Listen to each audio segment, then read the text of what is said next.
महाराष्ट्रातील काही जिल्ह्यांमध्ये उद्या 19 मार्च रोजी हवामान विभागाने मेघगर्जनेसह पाऊस आणि काही ठिकाणी गारपिटीचा अलर्ट दिलेला आहे. नमस्कार, मी किरण वाघमोडे. पाहूयात आज रात्री आणि उद्या 19 मार्च रोजी राज्यातील हवामान कसं राहील. सर्वात प्रथम जो अंदाज आहे तो वैयक्तिक आहे. त्यामुळे तुम्ही त्यावरून शेती नियोजन करणार असाल तर त्याला तुम्ही स्वतः जबाबदार राहाल. हवामान विभागाचे अधिकृत व्हिडिओ पाहूनच किंवा अंदाज पाहूनच शेतीचे नियोजन तुम्ही करून घ्या. तर सध्या सिस्टम जर पाहिला तर एक जोड क्षेत्र किंवा एक कमरेचा पट्टा हा मध्य महाराष्ट्राच्या आसपासच्या भागातून केरळपर्यंत विस्तारलेला आहे.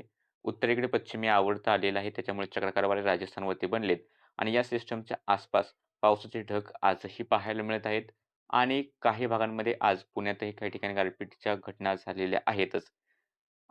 तसंच कोल्हापूरकडे सुद्धा गारपीट झालेली आहे आणि सध्या जर आपण सॅटेलाईट इमेज पाहिली तर सॅटेलाईट इमेजमध्ये पुणे, सातारा, कोल्हापूर, धाराशिव, बीड, छत्रपती संभाजीनगर, जळगाव आणि बुलढाण्याच्या एक दुसऱ्या भागांमध्ये मेघगर्जनेसह पाऊस येणारे ढग दिसतायत. धुळ्याकडे सुद्धा पावसाचे ढग आहेत आणि हे ढग पूर्वेकडे जात आहेत. त्यामुळे धुळे, साक्रीमध्ये थोडासा पाऊस झालेला आहे. आता तो धुळे तालुक्यामध्ये सुद्धा पुढे पूर्वेकडे सरकेल. त्यानंतर इकडे कन्नडचे उत्तरेकडील भाग, सिल्लोड, सोयगावचे उत्तरेकडील भाग, त्याला लागून असलेल्या इकडे जामनेरच्या आसपास जळगावचा भाग आहे. या ठिकाणी गडगडाट आणि पाऊस सक्रिय राहील. एखाद्या ठिकाणी गारपीट याही ठिकाणी नाकारता येत नाही शक्यता. त्यानंतर उत्तरेकडील बुलढाण्याचे तालुके आहेत जळगाव, जामोद, संग्रामपूर, त्यानंतर मलकापूर या ठिकाणी पाऊस होण्याची शक्यता आहे. तसेच बीड जिल्ह्यामध्ये सुद्धा बीड शहराच्या आसपास किंवा बीड तालुक्याच्या आसपास, त्यानंतर इकडे अंबाजोगाई, कैन्स, पाटोदा या भागांच्या आसपास, तसं इकडे धाराशिवच्या कळंबच्या आसपास गडगडी पावसाचे ढग आहेत. ते पूर्वेकडे पुढे सरकतील.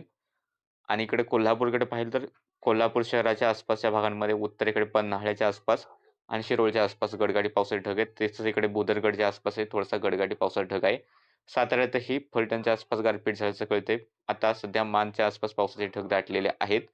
कराडकडे थोडेसे ढग होते पावसाचे. त्यानंतर पुण्यात जर पाहिलं तर सासवड, बारामतीच्या काही आसपासच्या भागांमध्ये आणि इकडे साधारणतः आपण म्हणू शकतो अ, खेड, शिरूरच्या पूर्वेकडील भागाकडे सुद्धा पावसाचा एक छोटासा ढग हा दिसत आहे. काही ठिकाणी गारपीट झालेली आहेच आणि हे जे काही ढग आहेत, तर आज रात्री पूर्वेकडे सरकतील. सार्वत्रिक नाही मात्र काही भागांमध्ये अमरावती, अकोला, त्यानंतर इकडे परभणी, हिंगोली, लातूर, धाराशिव, बीड, छत्रपती संभाजीनगर, जालना, जळगाव, त्यानंतर इकडे धुळेचा भाग असेल, गडगडी पाऊस होईल. सगळीकडे नसेल, एक दुसऱ्या ठिकाणी रात्री उशिरा ते पहाटेच्या दरम्यान गडगडाट आणि पाऊस होण्याची शक्यता राहील. पूर्व विदर्भात सकाळपासून ढगाळ वातावरण होतं, त्यामुळे तापमान वाढलेलं नाही आणि त्यामुळे या ठिकाणी पूर्णतः वातावरण कोरडं राहिलेलं आहे. फक्त सकाळच्या काही वेळात आणि रात्री उशिरा या ठिकाणी पाऊस झाला होता. त्यानंतर रात्री अजून पुण्याचे काही भाग आहेत, साताऱ्याचे काही भाग आहेत आणि कोल्हापूरचे काही भाग आहेत. या ठिकाणी पाऊस होण्याची शक्यता आहे. बाकी इकडे कोकणात पाऊस नाही, नंदुरबारकडे सुद्धा पाऊस नाही. बाकी सांगली, सोलापूर, अहिल्यानगर, नाशिक द्राक्ष पट्टा असल्यामुळे आपण त्या ठिकाणचे अंदाज बंद केलेले आहेत. आता उद्याचा अंदाज पाहिला, तर उद्या आपण हवामान विभागाचा अंदाज सर्व जिल्ह्यांसाठी पाहूयात. पण आपला जो वैयक्तिक अंदाज आहे, त्यानुसार उद्या बुलढाणा, अकोला, अमरावती, परभणी, जालना, छत्रपती संभाजीनगर, बीड, धाराशिवच्या काही ठिकाणी मेघगर्जनेसह पाऊस, गारपीट होण्याची शक्यता राहील. पुणे, साताऱ्याकडे सुद्धा गडगडाट पाऊस आणि गारपीट होण्याची शक्यता राहील. तर धुळे, जळगाव, नंदुरबार या ठिकाणी मेघगर्जनेसह पाऊस होण्याची शक्यता आहे.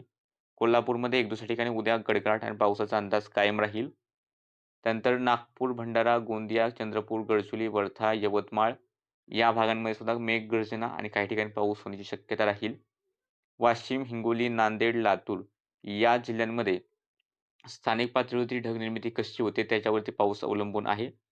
जर ढगनिर्मिती जर स्थानिक पातळीवर झाली तर या ठिकाणी सुद्धा गडगडाट आणि पाऊस होण्याची शक्यता राहील. कोकणात कुठेही पाऊस होईल अशी शक्यता सध्या दिसत नाही. त्यानंतर जर आपण हवामान विभागाचे इशारे पाहिले तर हवामान विभागाचा असा अंदाज आहे, की उद्या धाराशिव जिल्ह्यामध्ये एक दुसऱ्या ठिकाणी वादळी वाऱ्यासह गारपीट होऊ शकते असा येलो अलर्ट आहे.